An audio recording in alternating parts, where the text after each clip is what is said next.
This is your ultimate stop for everything sports. The Golden State Media Concepts Sports Podcast. Should I say more? From the NFL, MLB, the NBA to MMA, it's all in here. The Golden State Media Concepts Sports Podcast. Listen now.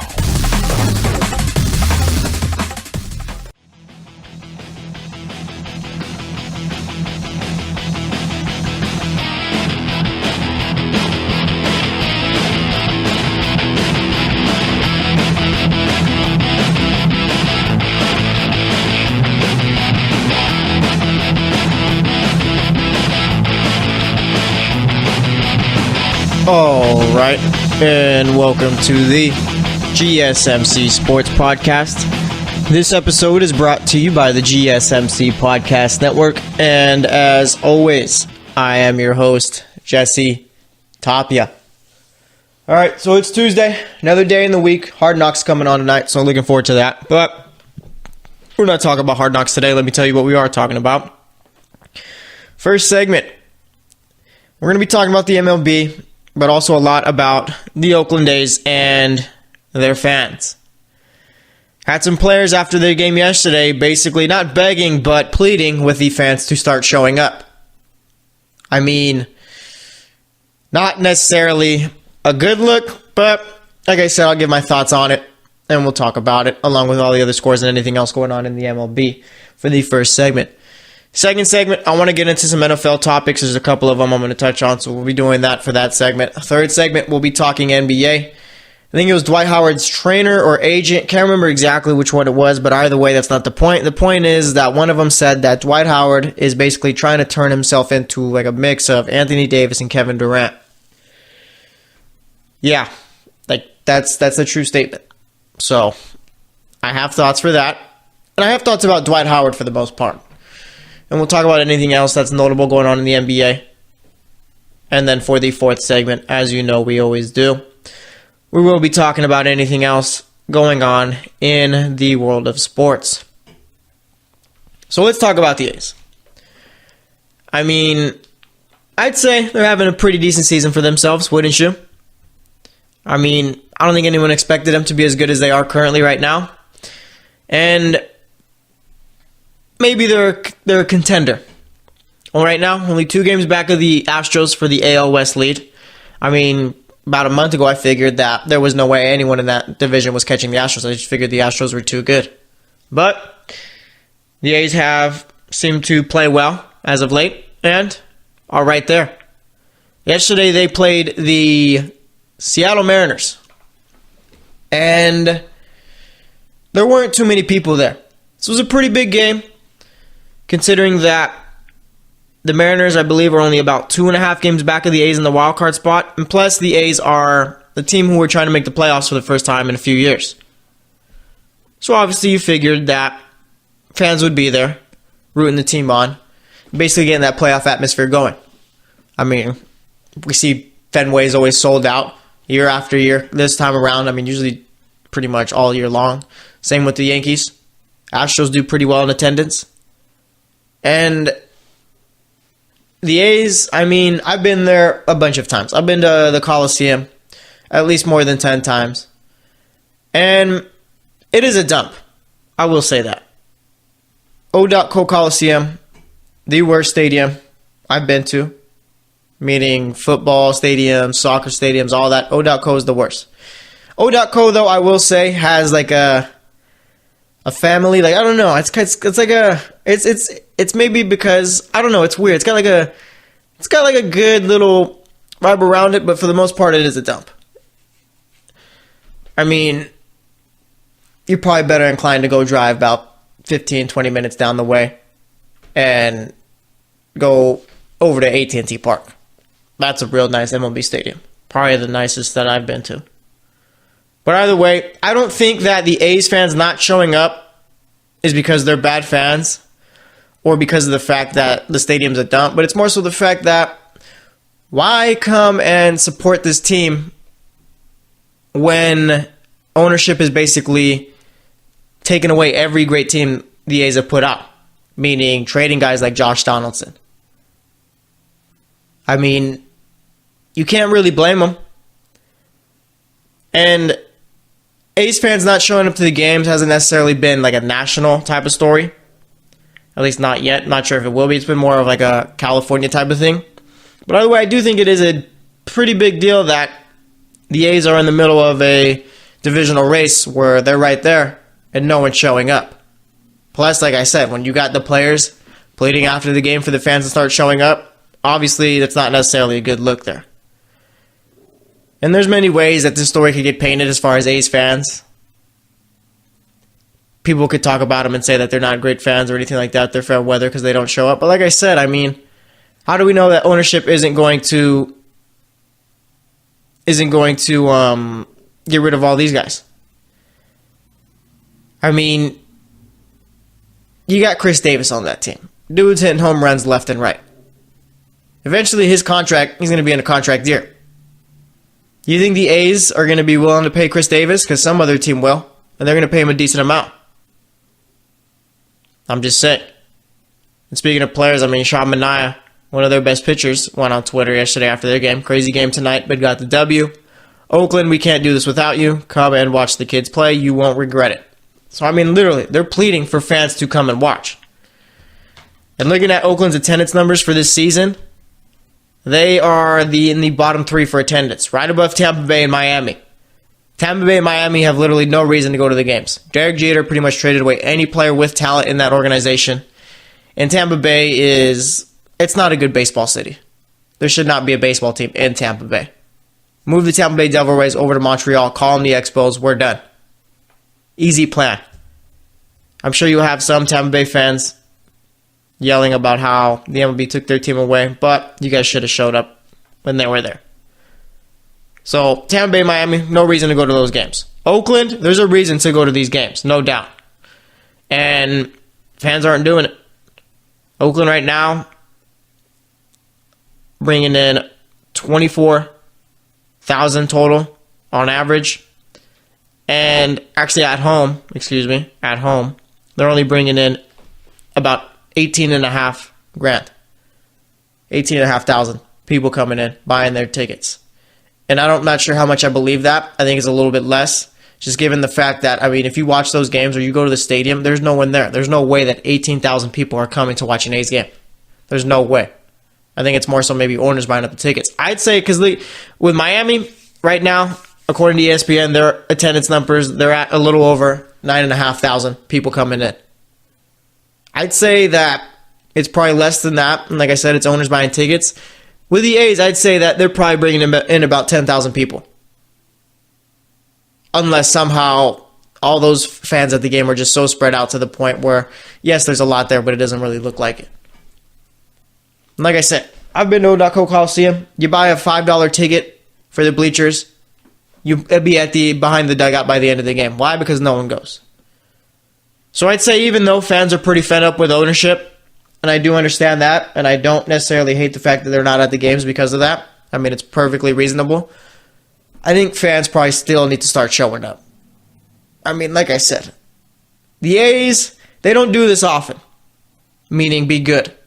Usually they're a pretty bad team, more so everyone's minor league farm system, at least the rest of the MLBs. And like I said, they don't really get too many years like these. So I figure there's going to be a point where ownership trades a lot of these players from this team. Might as well go see them now. I mean, they're going to be in the wild card at least. At least that's what I think. So, that's up to them. But, like I said, I do understand because, I mean, ownership has always just traded away players from that team, no matter how good they were. And, yeah, eventually you do end up getting fed up. So, we'll see if anything ends up happening. I mean, the A's will sell out game. Like, they did pretty well, I think, against the Dodgers in their past series. I think about 33,000 were there. Some of the Giants games were okay. They haven't really done too much selling out. It's like for the big games is when the fans will come. But let's see what else is going on. Mariners getting Robinson Cano after his PED suspension. I mean, this is just what they needed. Mariners were looking good with him. Then he gets a suspension, and basically everyone figured they just got to hold down the fort until he gets back. They've done that. Like I said, they're only 2.5 games back of the A's for that second wildcard spot, 4.5 back of the Yankees for that top spot in the wildcard. So, Robbie Cano is obviously going to give him a better bat in that lineup.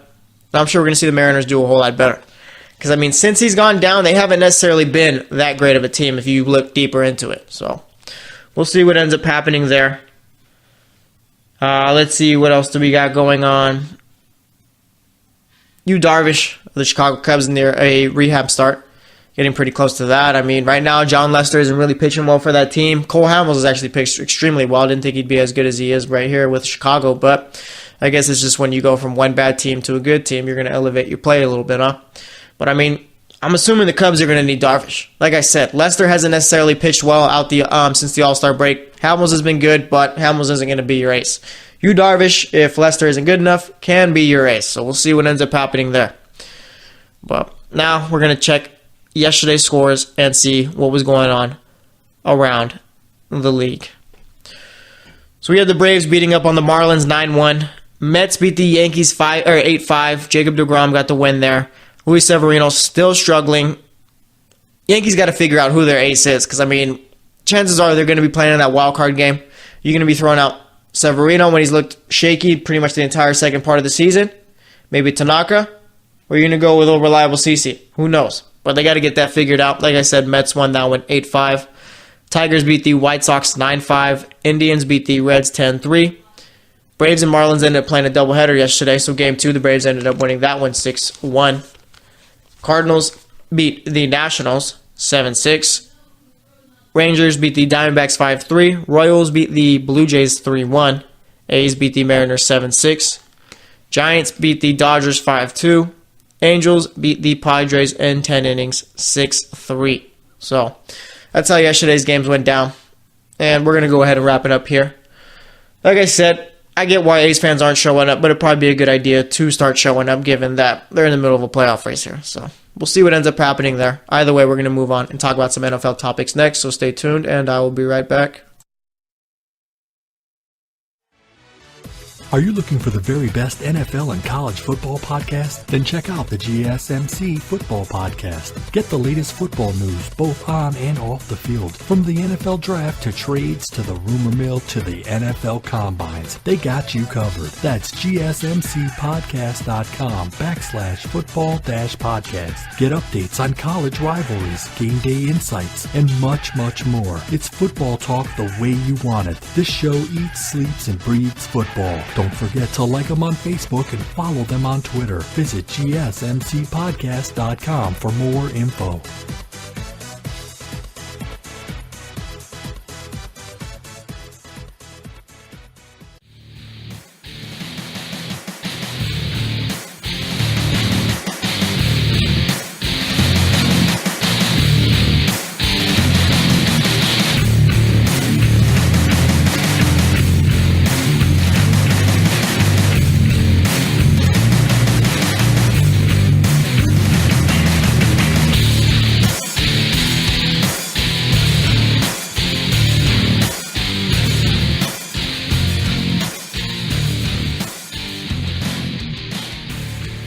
All right, and welcome back to the GSMC Sports Podcast. We spent that first segment talking some MLB, talked about the A's and the fact that they're in a playoff race right now, in a divisional race, I should say.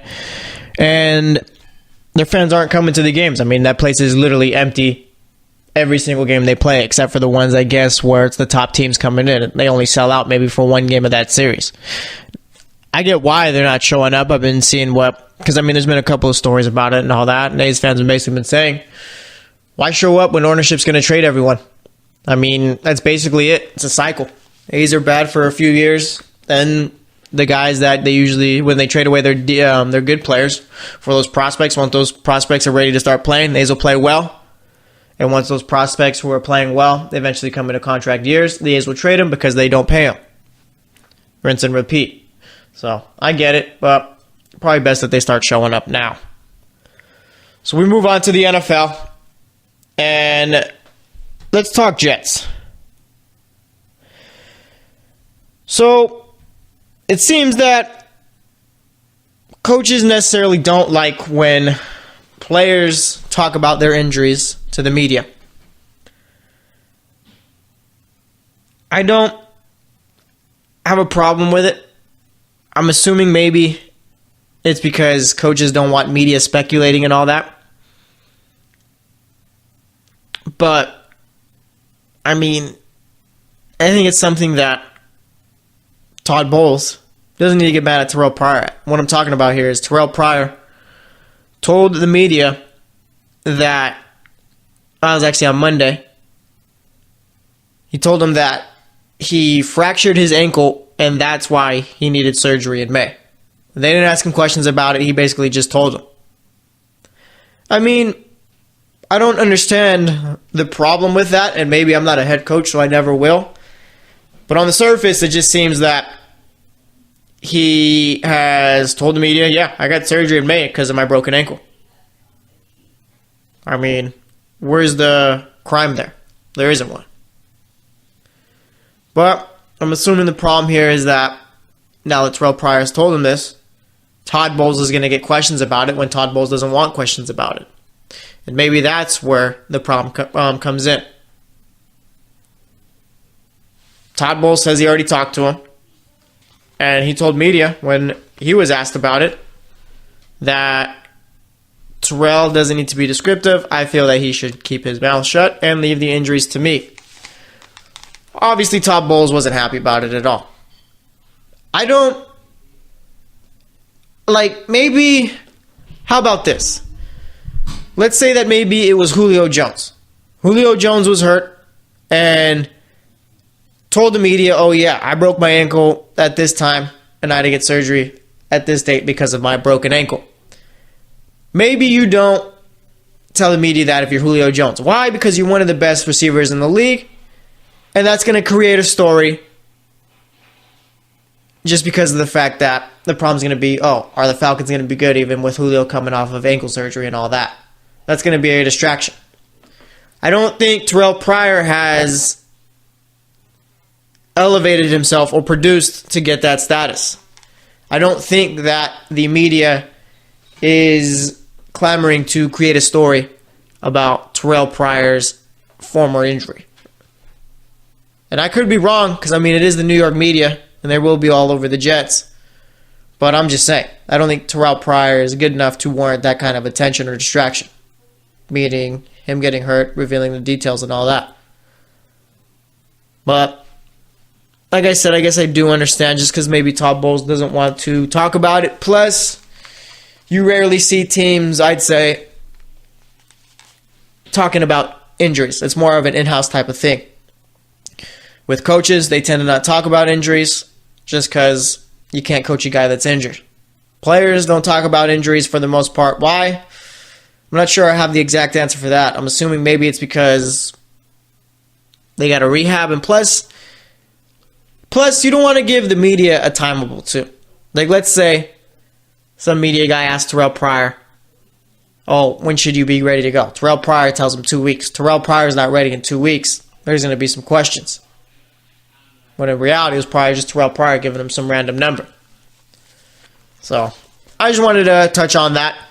Josh Norman really likes Sam Darnold, it seems. I had some good words about him. Said he's doing a whole lot at a young age. And, yeah, we only saw Sam Darnold play for one preseason game, but these vets are seeing him play in practice. They're seeing what he's really about. Sam Darnold isn't just playing against the Jets defense, too. He's playing against the Redskins defense this week. They got joint practices. If you haven't seen the fight between those two teams, check that out. But, everyone seems to be impressed with Sam Darnold, and I don't think that bodes well for Teddy Bridgewater. Sam Darnold wins this job. Teddy Bridgewater's not a Jet by week 1, I'm assuming. I doubt that you're going to keep a Teddy Bridgewater and Josh McCown on your bench. One of them, sure. But the one that has to be is Josh McCown. Because why? You're paying him $10 million. So, I'm curious to see how this QB battle turns out. The two best quarterbacks on this roster, I'm sure, are Teddy Bridgewater and Sam Darnold. So, it'll be very interesting. I'll just say that. And then finally, Dez Bryant and the Browns will be meeting this week and will be meeting on Thursday. Obviously, we saw that the Browns traded Corey Coleman over to Buffalo, Antonio Callaway getting cited. I think Dez Bryant would be a good fit for this team. But there could be some cons, just given the fact that Jarvis Landry's making 5 years, $75 million. Or he's getting 5 years. He's got a 5-year contract worth $75 million. Jarvis Landry's got to produce in order to make sure the Browns spend good money on him. Josh Gordon is the number one receiver on that team. Only very few receivers can walk into the Browns facility and instantly become the number one receiver. Dez Bryant is not one of those people. So you're going to have to get Josh Gordon his targets too. But there is something called ego. It is a very, very powerful thing in the human mind. Dez Bryant, I'm sure, still thinks he's a top receiver in the league. I'm sure he's sitting with his agent or whoever just talking about the fact that they're doubting him right now, but wait till they see what Dez Bryant can actually do. Dez Bryant's going to assume, I'm a top receiver in this league still. I know what I can do. I need the ball. Dez Bryant in Dallas was someone who could get fired up and wasn't afraid to, how do you say,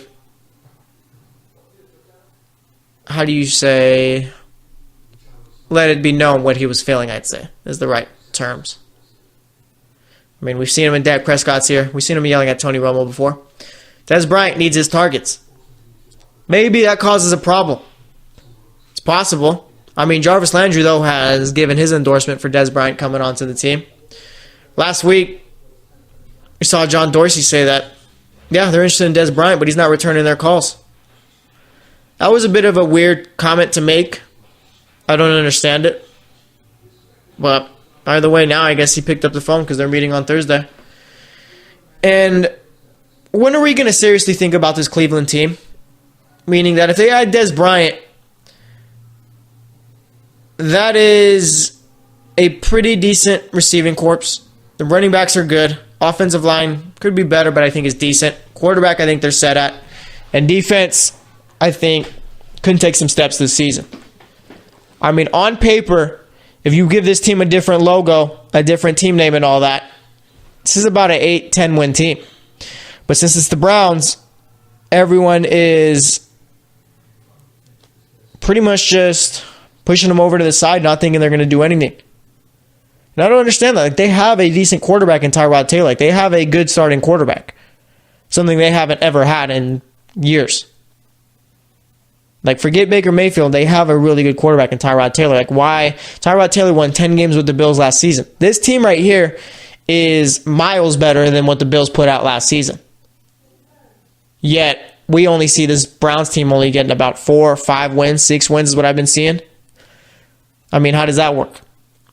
Maybe it's a thing where analysts just don't really rate Hugh Jackson highly. Maybe they figure the Browns are going to be so bad or only win a certain amount of like 5 games or whatever because Hugh Jackson isn't that great of a coach. That's a possibility. I'm not a big Hugh Jackson head coach fan. Hugh Jackson, the offensive coordinator, great. Hugh Jackson, the head coach, hasn't really shown much in his first 2 years. I mean, it hasn't looked great at all. They got Todd Haley there, the offense, to run the offense. Greg Williams running the defense. I mean, they got a good staff, a decent staff. So, like I said, if you give this team a Patriots jersey and helmet and call them the Patriots, everyone's thinking they're about 10, 12 win team. But 8, 10 win team, I should say. Don't want to get too carried away. But like I said, since they got the orange helmet, the Browns logo on the uniforms and all that, they're only winning 5 to 6 games. Weird how narratives work, isn't it? I mean, like I said, this team right here that Cleveland's got, way better than what Buffalo had last season. Buffalo, I'm sure, probably has the better defense from their team last year compared to the Browns' defense this year. But, I mean, the offense absolutely blows Buffalo's out the water. I get Buffalo has LaShawn McCoy, but other than that, I mean, the receivers are terrible. Charles Clay's a decent tight end, I guess. I mean, it wasn't great. So, just wanted to talk about that for a bit. We're going to go ahead and wrap it up here. Next up, we will be talking about some NBA news, so stay tuned, and I will be right back.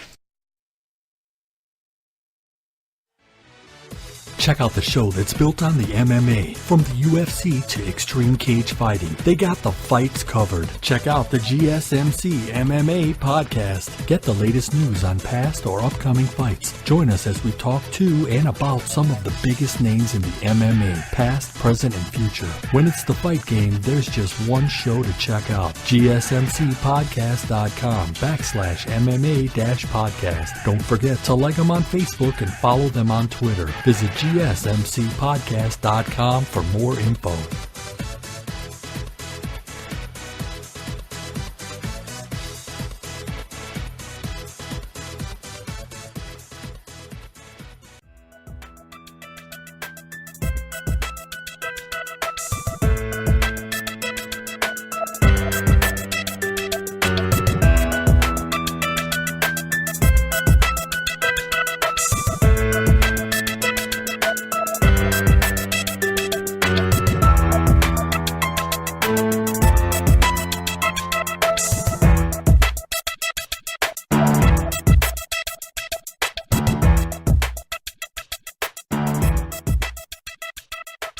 All right, and welcome back to the GSMC Sports Podcast. We spent that first segment talking about the MLB, second segment talking about a couple of different NFL topics, and now this segment we move on and we talk some NBA. So, Dwight Howard's trainer, obviously the man who works with Dwight Howard to get him better year after year, has come out and said that Dwight Howard wants to evolve into Anthony Davis, into Kevin Durant, but his own version of that. That's something. I will say that. That is something. I don't think we've ever seen those two players' game ever in Dwight Howard, meaning we've never seen Dwight Howard play like that in his career ever.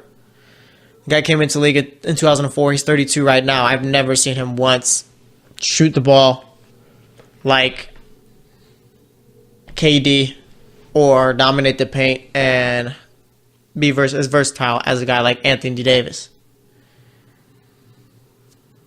And I feel like we get one of these kind of comments about Dwight Howard year after year.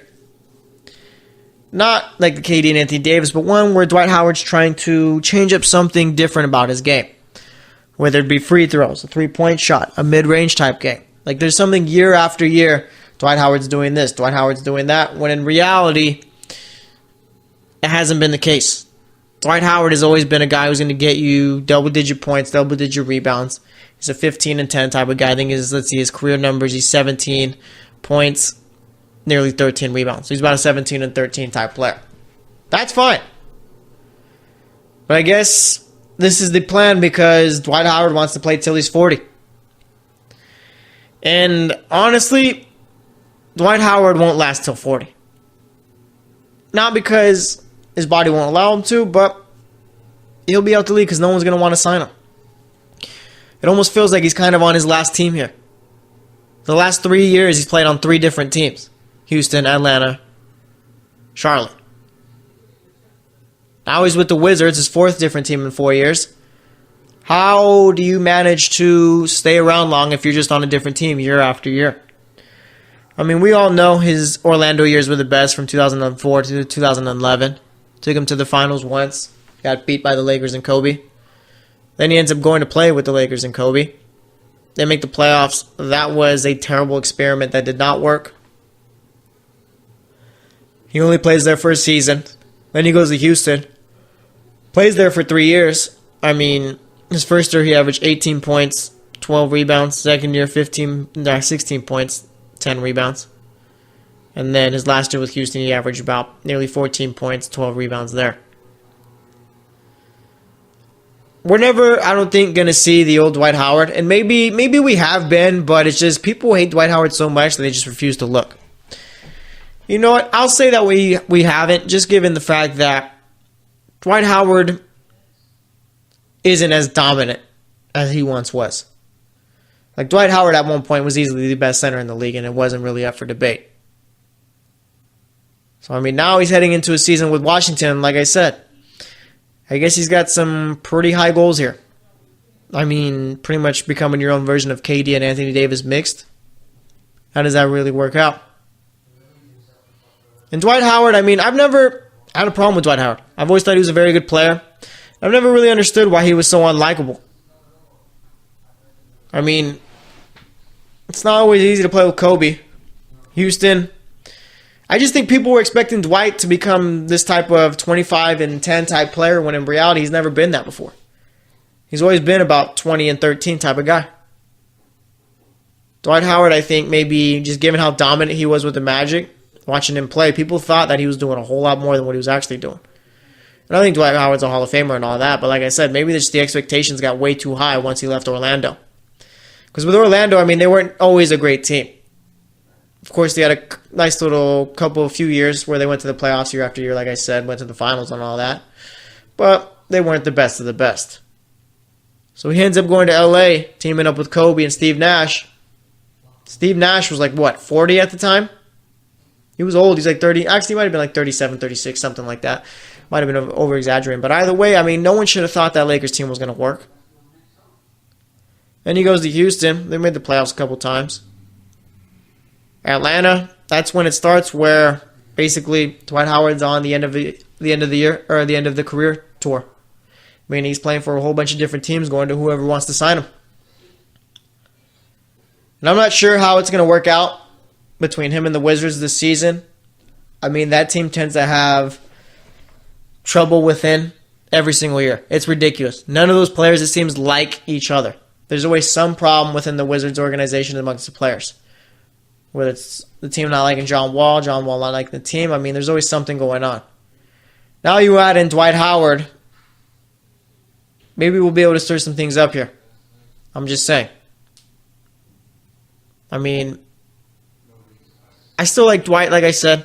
He still can give you about 17 and 10 at the very least. So, I mean, if he does that for the Wizards, obviously they're in a decent spot. But as far as his trainer saying that he wants to turn into Anthony Davis and also Kevin Durant, yeah, good luck with that one. Not really going to work out that way. And then you got the Clippers. You look at that team, look at the roster up and down. Kawhi Leonard does not play for that team. He plays for the Toronto Raptors. Bruce Bowen, who is part of their television broadcast for the games, didn't really have the best things to say about Kawhi Leonard. And, I mean, not too many people have as of late.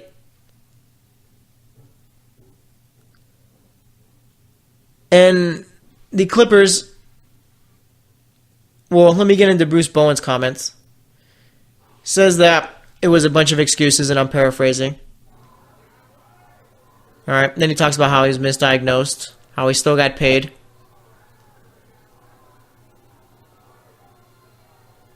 And he's basically calling out Kawhi Leonard, basically calling his bluff if there is one.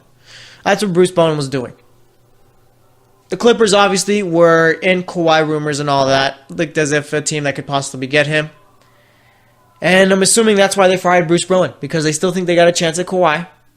And you can't have anyone in the organization who talks bad about Kawhi. And that's ridiculous how they fired Bruce Bowen over comments about a guy who doesn't even play for their team.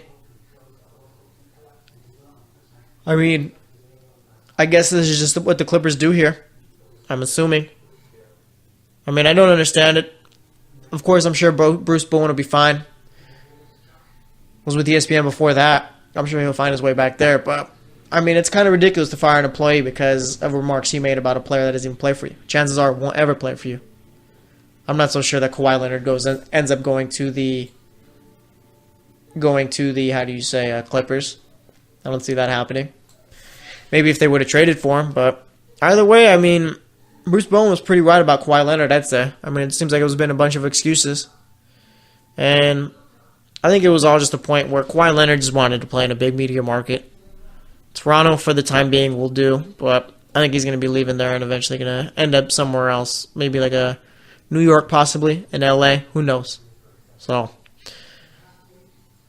I mean, as far as the Clippers, they better hope they get him. Otherwise, they're going to look pretty silly. I'd say that. I mean, really? Firing Bruce Bowen because he made comments about a guy that plays for the Raptors? Not necessarily the smartest thing to do, as I'd say. Jimmy Butler and Kyrie Irving seems to be a bit of a hot rumor as far as them going to the Knicks next offseason, being free agents. I mean, I don't think there's necessarily been a whole lot of evidence to support that. Maybe just the fact that Jimmy Butler has, there's rumors coming out of Jimmy Butler's camp possibly.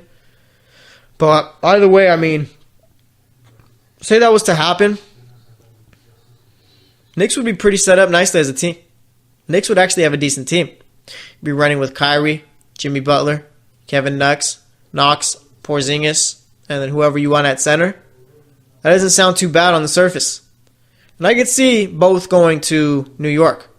I believe Kyrie is from New York. I know he's born in Australia or whatever, but I think he played his high school ball in New York.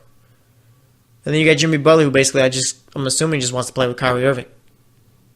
I mean, like I said, that'd be a decent team right there. And that actually warrants some hype for the Knicks instead of them being overrated. So, we'll see. It's all just rumors right now, but just wanted to mention it. So, we're going to wrap it up here. Next up, we will be talking about anything else going on in the world of sports. So, stay tuned, and I will be right back. Are you looking for help for your fantasy football team? Check out the GSMC Fantasy Football Podcast. Get today's best advice on who to start, who to sit, even who you should draft. From sleeper picks to red-hot lineups, they got it all covered for you. That's gsmcpodcast.com/fantasy-football-podcast. We'll cover traditional leagues, dynasty, PPR, even IDP leagues. When you need fantasy help, there's just one show to hit up. Don't forget to like them on Facebook and follow them on Twitter. Visit gsmcpodcast.com for more info.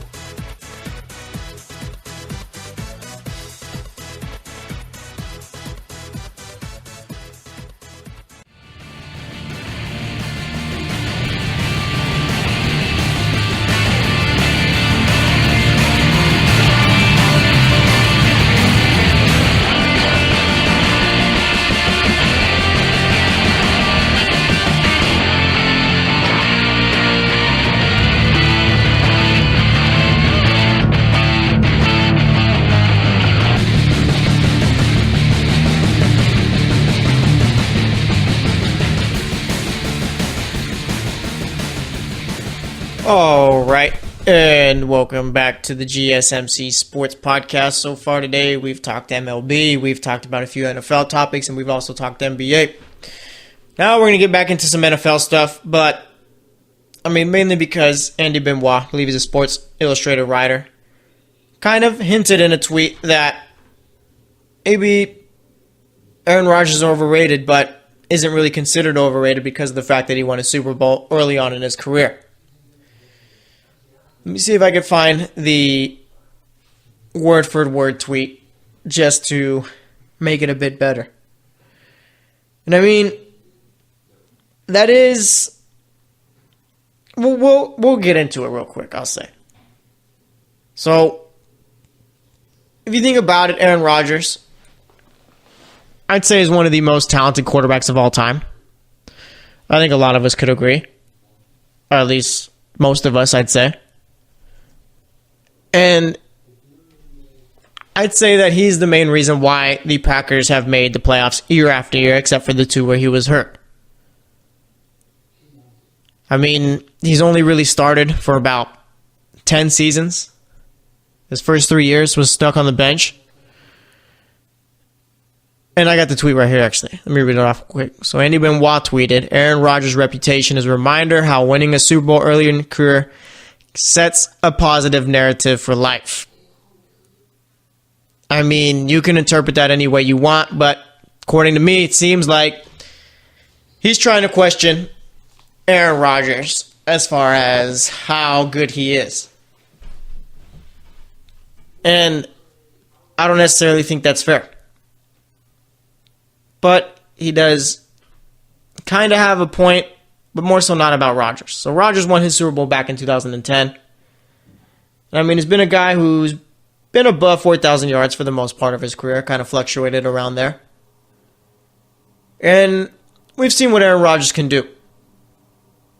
So, I mean, I saw this tweet and was pretty shocked because I don't think I've ever seen someone kind of question Aaron Rodgers. And, I mean, if you look at it, I feel Rodgers not winning a Super Bowl since then kind of has to do with the fact that the defense hasn't really been great. I'd say that the year they did win the Super Bowl, that was probably the best defense Rodgers has played with. Mike McCarthy isn't necessarily the greatest coach. Let's not forget that quarterback can mask a lot of problems on your team, and even into the coaching staff. I mean, why do you think Mike McCarthy's job has been in question the last 5 or so years? Not really being on the hot seat, but more so, is Mike McCarthy the right coach for that team going forward? And I was talking to a buddy about this, and he kind of sided with Benoit, said he kind of thinks Rodgers is overrated. Why? Because he hasn't really won since that Super Bowl. When I'm talking individual players and all that, I don't necessarily account for rings too much. But I know some other people do. And he brought up a good point. If Matt Stafford had a Super Bowl, how would we talk about him? If Matt Stafford had a Super Bowl, believe it or not, he would be on Aaron Rodgers' level. And people are going to shake their head, oh, you're crazy and all that. But if you go through it, Stafford usually does end up having better stats than Rodgers. And I get the fact that Rodgers continues to makes the playoffs and all that. But all I'm saying is that if Matt Stafford had a Super Bowl, then he'd have a Super Bowl along with a 5,000-yard passing season, 41 touchdowns that season. And, I mean, the dude's been within 4,000 yards passing every single year. I think his worst year was his rookie year, where he threw for 2,200 yards.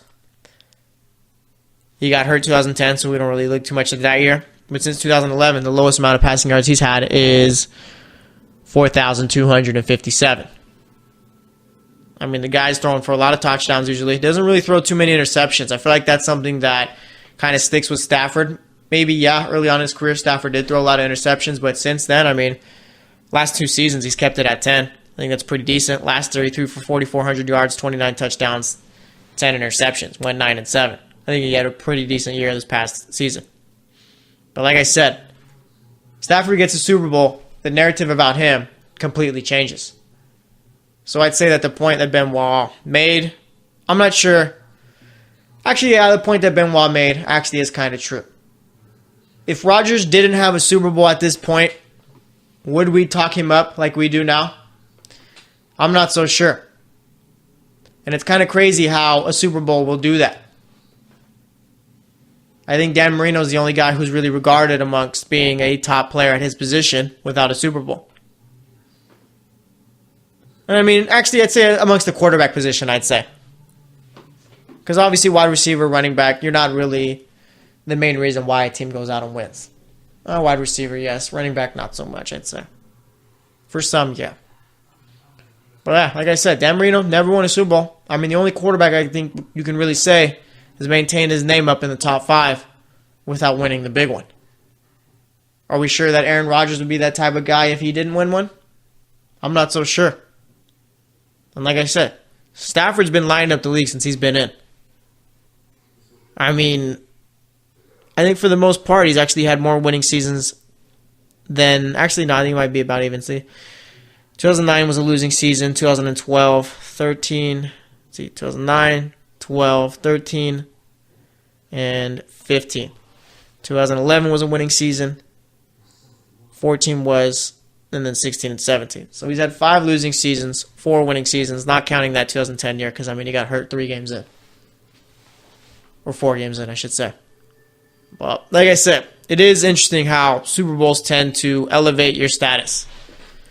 I think if Rodgers hadn't won a Super Bowl up to this point, the story about him would be basically what it was with LeBron over in the NBA when he was with Cleveland for the first time. Yeah, he's a great player, but he hasn't won the big one yet. And I think it's a pretty fair comparison right there. Aaron Rodgers without a Super Bowl is LeBron James without an NBA title in Cleveland for the first time. His first stint there. But, I mean, I guess since he does have the Super Bowl, We do regard him as amongst being one of the best ever. And I'm not sure too many people do. I do think he's one of the best ever. And like I said, I think the main reason why he hasn't won since that last Super Bowl is the fact that he hasn't really had a great defense since then. And he doesn't necessarily have that great of a coach. People look at Super Bowls and figure players do that on their own. No, that's a team type of accomplishment there. You need a whole team to do that. People will point, oh, look at the Patriots. They never really have great players. Bill Belichick brings in guys to do exactly what they're good at. Nothing more, nothing less, nothing different. These other coaches in the league, for some reason, will bring in guys and try and change the way they play to fit their system. Belichick just cuts the middleman and gets the guy that he needs, plugs him in, and they're good to go. I mean, it doesn't get any better than that. And the Packers could be developing a decent defense this upcoming season. Curious to see what their secondary looks like with those two new rookies. But, I mean, with Aaron Rodgers, the Packers are always, with a healthy Aaron Rodgers, the Packers are usually a playoff lock. They tend to do well. I mean, Rodgers got playoff wins and all that. It's just hasn't gotten to the big game since they beat the Steelers. So maybe this year is going to be different for him. Possibly could be. I mean, Devontae Adams going to be a good number one receiver for them. They got Jimmy Graham. Randall Cobb still plays well. I guess it all just really comes down to that defense. If that defense plays well, then yeah, why not Super Bowl contenders? But we'll see what ends up happening this season. Like I said, I just wanted to talk about this topic because it interested me. So we're going to go ahead and wrap it up here. Thanks for listening to the GSMC Sports Podcast. As always, I am your host, Jesse Tapia. I will be back tomorrow, so stay tuned, and I will talk to you guys later. You've been listening to the Golden State Media Concepts Sports Podcast, part of the Golden State Media Concepts Podcast Network. You can find this show and others like it at www.gsmcpodcast.com. Download our podcast on iTunes, Stitcher, SoundCloud, and Google Play. Just type in GSMC to find all the shows from the Golden State Media Concepts Podcast Network. From movies to music, from sports to entertainment, and even weird news. You can also follow us on Twitter and on Facebook. Thank you, and we hope you have enjoyed today's program.